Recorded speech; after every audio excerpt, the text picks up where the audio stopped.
Assalamualaikum warahmatullahi wabarakatuh. Alhamdulillahillazi alama bil qalam alamal insana malam ya'lam. Assalatu wassalamu ala khairil imam wa ala alihi wa sahbil kiram amma ba'du. Alhamdulillah, berkat kudrat dan iradat Allah Zat yang maha kudrat, saya dan teman-teman dapat berserikat di mata kuliah ini yang sangat hebat dan insya Allah akan memberi manfaat. Dan alhamdulillah, saya dan teman-teman bisa bermuajahah bersama dengan teman-teman sekalian. Maksud di sini saya dan teman-teman akan mempresentasikan artikel yang berjudul Problematika dalam Penyelenggaraan Pelatihan. Sebelum memulai diskusi ini, akan dibacakan surah Al-Hajj ayat 27 oleh saudara Ahmad Tajul Arifin. Kepada Ahmad Tajul Arifin dipersilakan untuk membaca Al-Quran surat Al-Hajj ayat 27. A'udzu billahi minasy syaithanir rajim. Bismillahirrahmanirrahim.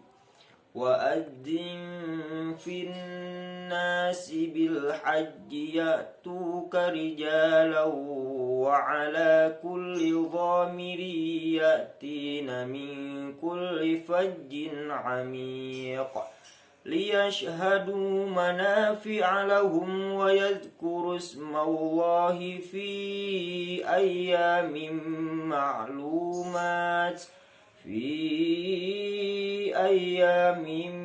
ma'lumatin ala ma razaqahum min bahimatil an'am fakulu minha wa at'imul ba'isa fakulu minha wa at'imul ba'isal faqir. Shadaqallahul azim. Pendahuluan. Pelatihan dan pengembangan sering kita dengar dalam dunia kerja di perusahaan, organisasi, lembaga, atau bahkan dalam instansi kesehatan.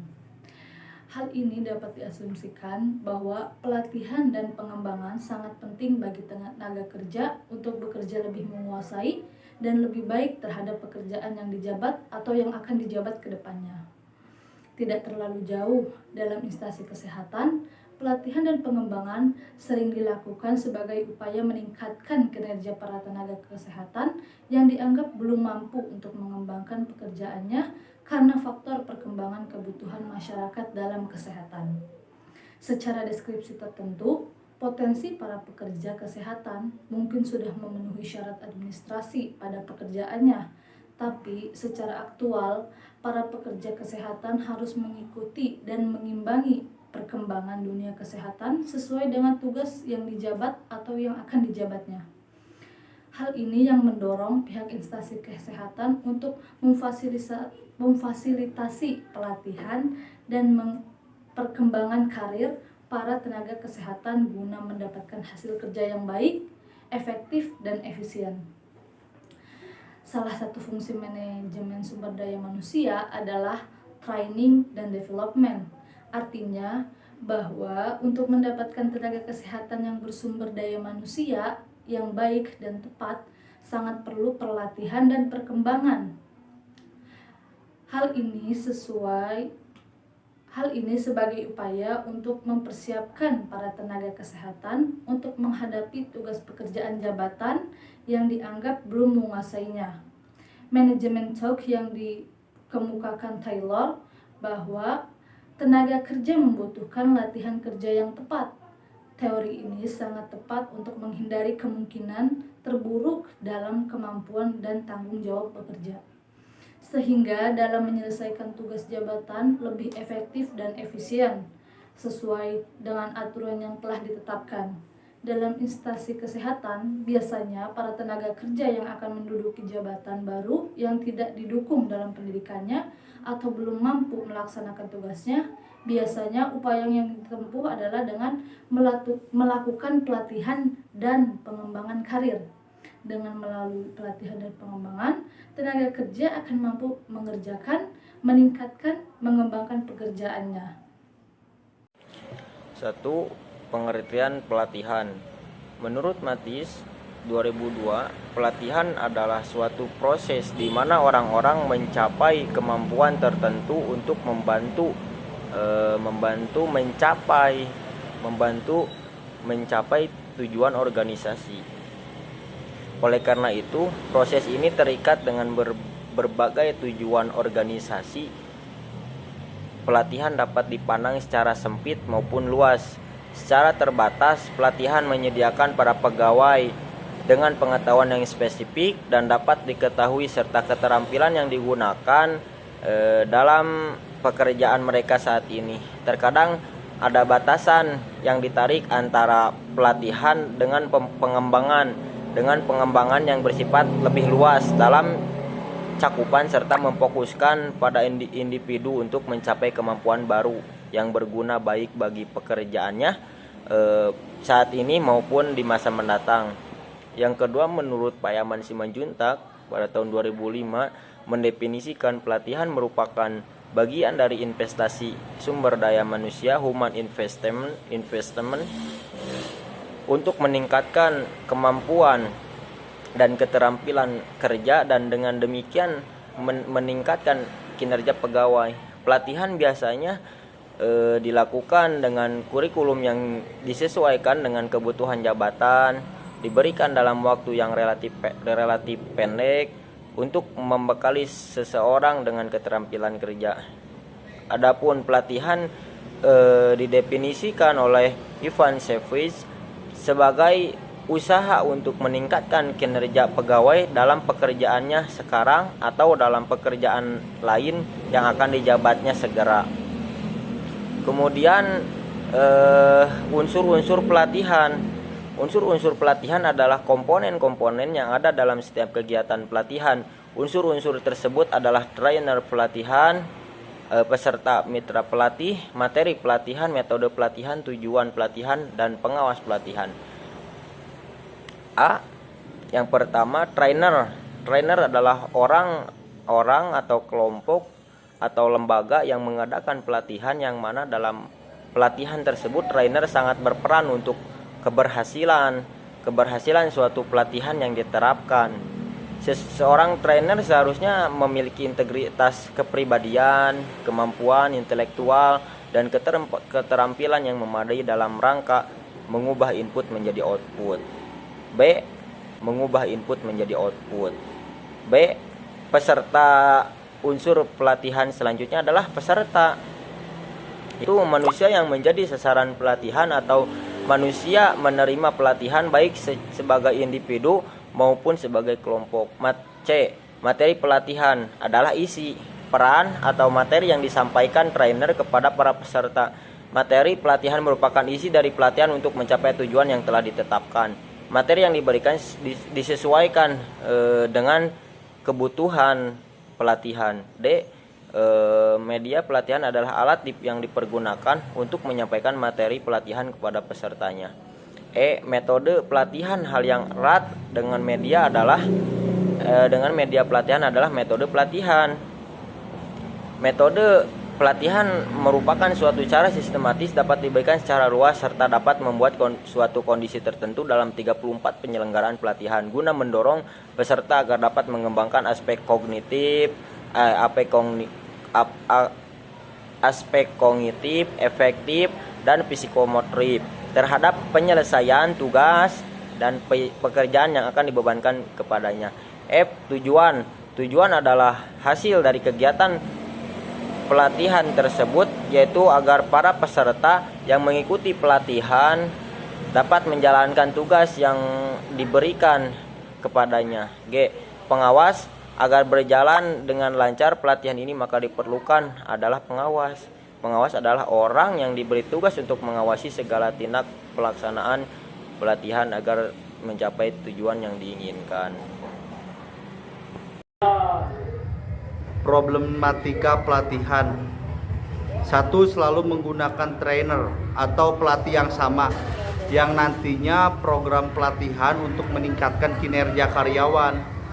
Sudah tentu tujuannya untuk meningkatkan kinerja karyawan itu sendiri.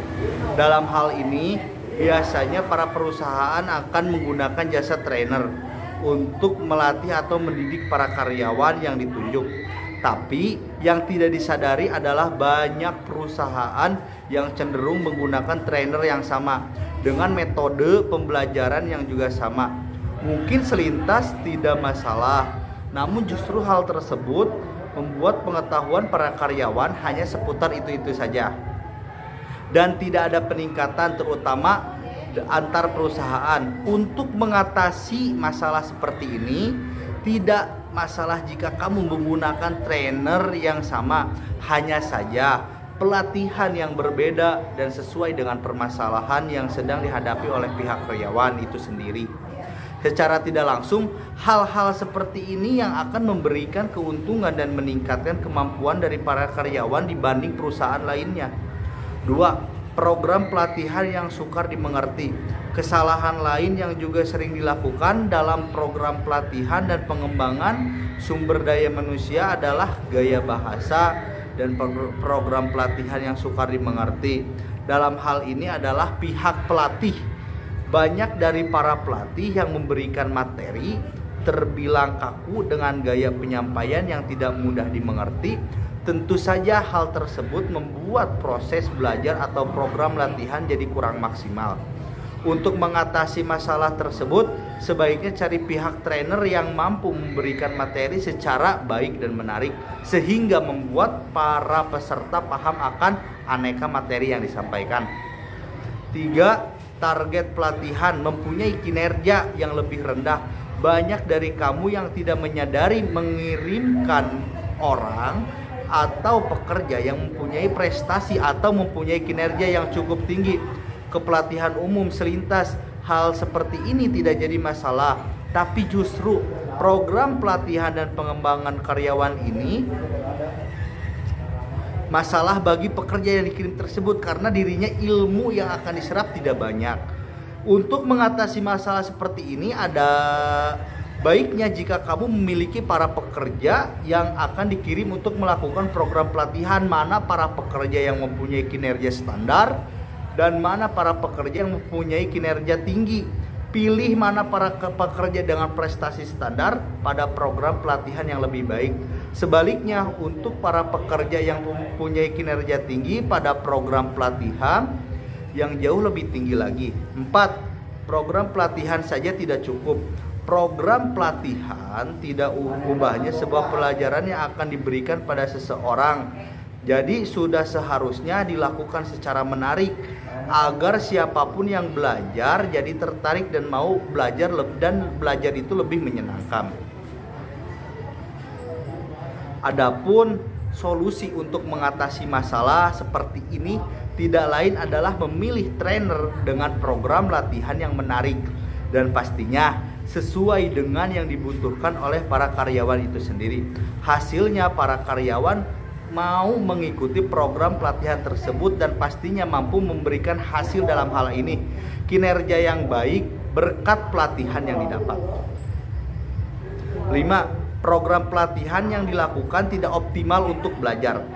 Hal lain yang tidak banyak orang adalah sendiri banyak program pelatihan yang dilakukan perusahaan dibangun atas prinsip pendidikan yang terbilang ketinggalan zaman, di mana materi yang diberikan terbilang sama dan terus berulang-ulang, dan ilmu baru yang memang dibutuhkan dan pastinya belum pernah dipelajari sebelumnya secara lebih menarik dan pastinya kaya akan informasi. 6. Program pelatihan tidak sesuai kebutuhan. Hal-hal seperti ini tentu saja akan memberikan dampak buruk bagi karyawan itu sendiri, karena pastinya para karyawan tersebut tidak akan mengerti dan materi yang diberikan pun hasilnya jadi tidak maksimal. Walau tujuannya untuk memperkaya pengetahuan dari pihak karyawan, tapi tentu saja hal seperti ini tidak maksimal. Dapat disimpulkan bahwa pelatihan merupakan serangkaian aktivitas yang dirancang untuk meningkatkan keahlian, pengetahuan, pengalaman, atau perubahan sikap seseorang individu. Untuk mengatasi masalah yang ada, tidak sulit jika kita mau memeriksa aneka kebutuhan pelatihan dan pengembangan SDM yang ada pada masing-masing karyawan dan memberikan pelatihan dan program pengembangan sesuai dengan yang dibutuhkan. Maka permasalahan yang dimaksud dapat diminimalkan. Terima kasih. Cukup sekian presentasi dari kelompok kami. Mohon maaf apabila banyak kesalahan. Kurang lebihnya mohon maaf. Terima kasih banyak kepada semuanya. Wabillahi taufiq wal hidayah. Wassalamualaikum warahmatullahi wabarakatuh.